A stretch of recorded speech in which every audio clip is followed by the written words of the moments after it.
Hello guys, this is Lance and welcome to Juan's Tech, your #1 reviewer for gadgets and electronics here in the Philippines. Today we're reviewing the Acer Liquid Z4. There are 5 points I'd like to talk about, so let's get started. Pricing.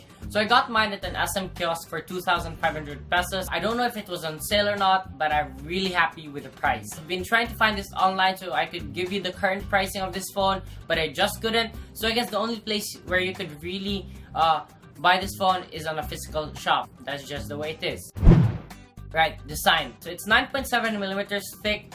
It's not thin, but it's acceptable. It comes in black and white like this one, and the black one has a red ring around here and has red speaker grills. It has a 4-inch capacitive touchscreen. We have the power button over here, the 3.5mm audio jack, volume rockers, micro USB port. It has a button here I'll talk about later, capacitive button, and it has the camera. It's plastic, nothing wrong with that. I wouldn't expect something else with the price point, but it feels good. It's not the one that's slippery and feels gross when it's used, and it's not rubber either. It's just matte and it feels good to the hand. The size is a bit small for me because I do prefer a bit bigger phone, but not the phablet, but it's alright. Battery. So this phone is equipped with a 1630 mAh Lion battery. There's not much to it, but trust me, I had tried not to charge this phone for 2 straight days and it survived. It wows me because nowadays mobile phones need to be charged every night, and this guy just survived 2 days without charging. Features. Let's do features.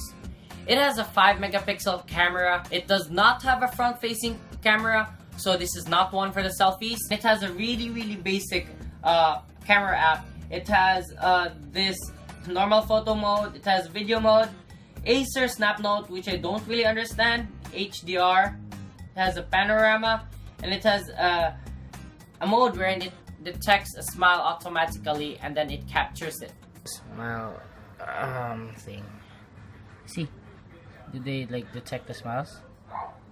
Detect, like, capture? Oh, it's working! This phone is pretty laggy though, but I think it's a drawback with the 512 megabytes of RAM with this price point, but it's alright with me since this is only a secondary phone. I have my main phone, so it's alright with me. There's one thing I'd like to point out though, pertaining on the lagginess of the phone. The keyboard is laggy. It's not that laggy that you rage quit every single time, but it's laggy enough that it becomes a bummer to me. The keyboard must be nice. It annoys me because I need to press the caps lock before I could actually enter. It's really easy to touch the wrong keys on the keyboard. So I guess this is one thing that might not get you to buy this phone.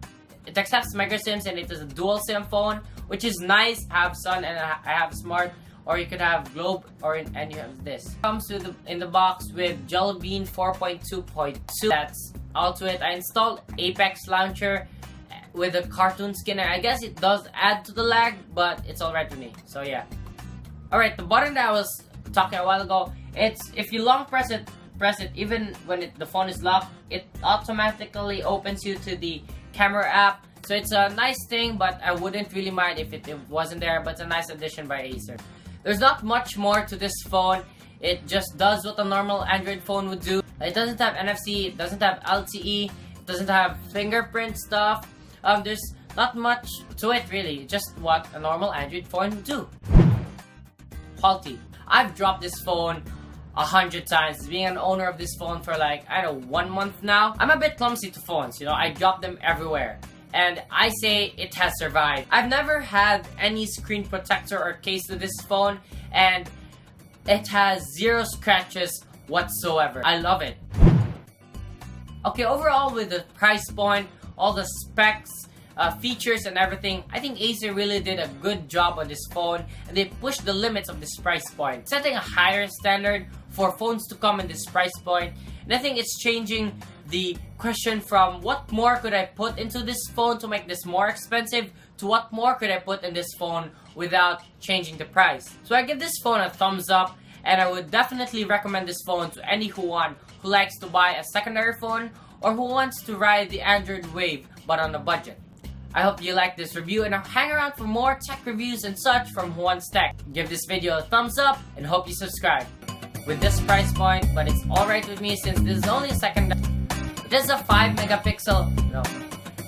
This phone is pretty laggy though, but I think it's a drawback with the 512 megabytes of RAM.